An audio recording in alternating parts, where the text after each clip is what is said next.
Granny and Mimi kitchen থেকে স্বাগত জানিয়ে আজকে আমি রান্নাটা শুরু করলাম। আপনারা সবাই আমার সাথে থাকুন, দেখতে থাকুন আমি কীভাবে রান্না করলাম। সবাই তো বিরিয়ানি খায়, আজ আমার রান্নাটা আপনারা দেখতে থাকুন। তো আধা কেজি থেকে উপর আমি মাংস নিলাম। মাংসটাকে ধুয়ে তার উপর আদা বাটা, রসুন বাটা, পেঁয়াজ কুচি, হলদি, মরিচ, জিরে, ধনে, একটু মিট মশলাও দিলাম। দিয়ে তার উপর দই দিয়ে ম্যারিনেট করে আমি আধা ঘন্টা রেখে দিলাম। এদিকে আমি আধা কেজি থেকে বেশি চাউল নিয়েছিলাম। চালটাকে ধুয়ে জলটা ঝরার জন্য রেখে দিলাম। সবাই তো বিরিয়ানি খায়, কেউ কেউ মটকা বিরিয়ানি খায়, কেউ নর্মাল সসপ্যানে খায়। আজ আমি কড়াইতে মাংসটাকে বানিয়ে তারপর আমি প্রেসার কুকারে দিয়ে রান্না করব। তো আপনারা দেখতে থাকুন আমার সাথে। তো আমি কড়াইটাকে বসিয়ে তেল দিয়ে তার উপর আমি মশলা ম্যারিনেট করে রেখেছিলাম মাংসগুলি আমি দিলাম কড়াইতে দিয়ে আমি ভাজতে থাকলাম। ভেজে আমি এদিকে রাখলাম।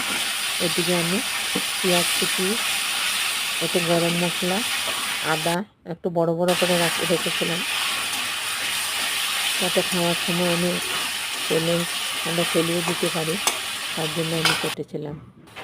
তারপর পেঁয়াজ কুচি, তেজপাতা দিয়ে আমি একটা প্লেটে সাজিয়ে রাখলাম গরম মশলা দিয়ে। এদিকে প্রেসার কুকার বসিয়ে তার উপর আমি রিফাইন তেল দিলাম, মিডিয়াম একটু রিফাইন তেল দিয়ে রিফাইন তেলের উপর আমি একটু চিনি দিলাম, একটু কালারটা ভালো হয়, সবাই তো জানেই সেটা। চিনি দেওয়ার পর গরম মশলা দিলাম। গরম মশলা দেওয়ার পরই আমি আদা টুকরাগুলি দিলাম।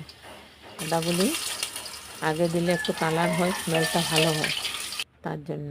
আবার পেঁয়াজ কুচি দিলাম। পেঁয়াজ কুচি দিয়ে আমি চালগুলোকে দিয়ে আমি ভেজে তারপর আমি আমি কড়াইতে রেখেছিলাম মাংসগুলি আমি ভেজে, এই মাংসটাকে দিয়ে তারপর আমি একটু জল দিয়ে প্রেসার কুকার থেকে নামিয়ে নিলাম।